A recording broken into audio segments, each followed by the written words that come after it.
Visakhapatnam steel factory की आदम सरमायाकारी के मरकज के फैसले के खिलाफ मुख्तलिफ सियासी जमातों और तलबा तंजीमों ने आज आंध्र प्रदेश बंद की कॉल दी है। इनका कहना है कि वो किसी भी कीमत पर स्टील कंपनी की आदम सरमायाकारी नहीं होने देंगे।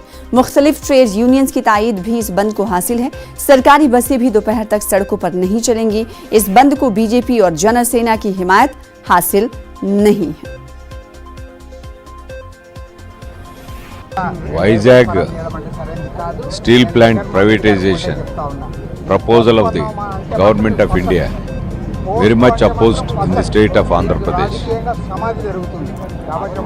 For the last several days, the protest actions are taking place. Today, all India trade unions all over the state are in action, supporting this band. They gave call for this band. Political parties, all political parties including the state government, YSRCP, everybody is supporting this strike. This is